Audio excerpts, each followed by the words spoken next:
I'll be speaking on youth, the engine of artisan mining transformation, that is formalization, technology, and environmental stewardship in African mining. From the people who have spoken before me, there are two dual reality. We have a dual reality of artisanal mining, that is, it's an economic driver. As much as it is an economic driver, it's also an environmental threat. And when Dr. Olukemi Akimunsere was speaking, she spoke about the fact that approximately 40 million people across Africa are involved in artisanal and small-scale mining. Because especially in the rural area, it serves as a source of income for them, where they can't get formal employment because formal employment opportunities are scarce. So moving to the environmental threat, despite its economic benefits, unregulated artisanal mining, it's a primary driver of deforestation, land degradation, and mercury pollution, which has been mentioned earlier, posing several health risks to communities. Sorry, I have cold, but I hope you can hear me. Can you hear me well? Yes, please, we can. All right, thank you so much. So yes, I will be talking on youth participation estimates in the African sector, in African countries. We have 3 top countries that have their youths participating majorly in mining.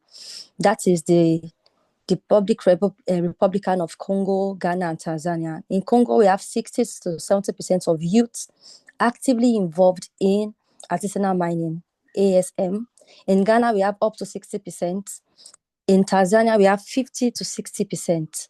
And the youth in this category are of the ages 18 to 35. And that constitutes the majority of the workforce in key mining nations, making them the primary demographic for driving sector transformation.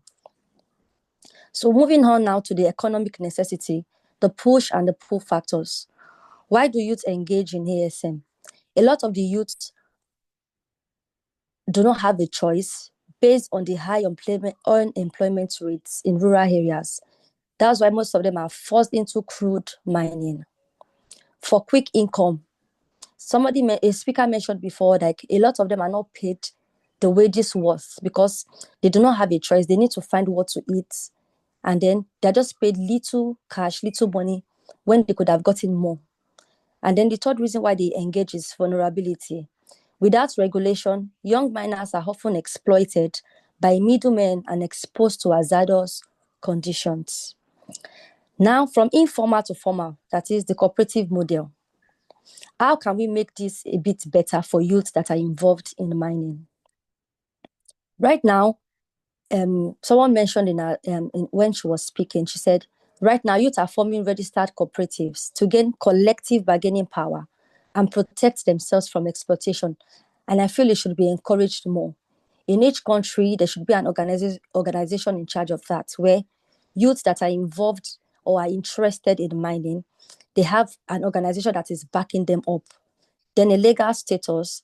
Dr. Victoria spoke about that a bit, where you register, groups register, then they lobby for designated mining zones and better regulatory compliance.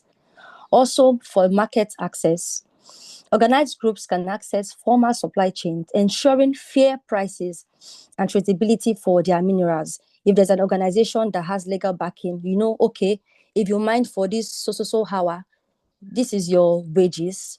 If you mine for this in this area, in this community, this is what you're meant to be paid. This is the worth of what you're meant to be paid.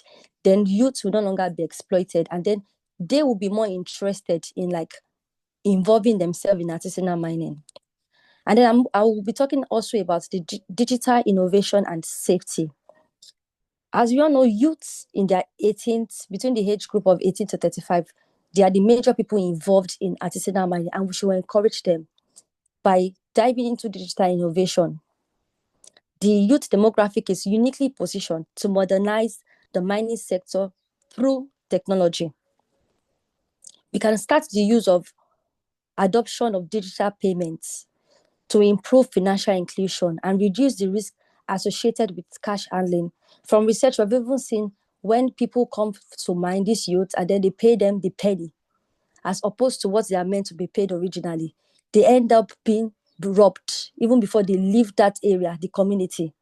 But if you adopt digital payments, okay, once you're ready to mine, you're interested in this, you bring your bank details, then we pay you directly into your bank details what you are worth. And there's, of course, if there are organizations regulating how much it's worth for someone who mines per hour or per day, per week, whatever works. And then like, okay, if I'm working for so hour, this is how much I will earn. It's transparent. Nobody is cheating anybody. Also, making use of the drone technology. Young entrepreneurs are utilizing drones for geological survey. I think it's happening in America. Dr. Luke Kemi Akemushore spoke about this. We can start utilizing it in African countries where you survey the land that is needed for mining ahead with drone. Surveying it, geological surveying, environmental monitoring, that will offer a safer and a high-tech alternative to traditional prospecting methods. And it reduce the risk associated with mining when we have used technology to go, okay, to what depth, to what limit do we need to mine? It's not just like a try and error thing. Let's try this, let's try that. But when we have used technology to survey the lands that we're about to go to mining, and then we know, okay, we're to go this deep, we're to go this low. And then the environmental stewardship, that is eliminating mercury. Mercury is the major source of concern when it comes to mining, aside deforestation and all of that. It's a major health hazard. And we need, for our youth to thrive in artisanal mining, they need to be trained and to be in a safe and in a cleaner technology. And I'll be presenting cleaner alternatives that we can use. We can use the gravimetry method, that is using gravity-based method to separate gold without chemicals. We can also use the borax method, that is a safer chemical-free alternative for melting gold concentrate. That will reduce the level of mercury that is being produced into the atmosphere. I know a lot of youth now, they are so informed. They know, oh, if I'm doing this and then my health is at risk, I'm liable to be exposed to cancer. They are not encouraged to go into this. And we need more of our youth to be formally involved in artisanal mining. The third is health advocacy. Youth-led campaigns are effectively spreading awareness, just like what we are doing, Tiwa out there is doing in collaboration with CISR and WiM-Africa, bringing trainings, leading campaigns on how the youth are encouraged to go into artisanal mining.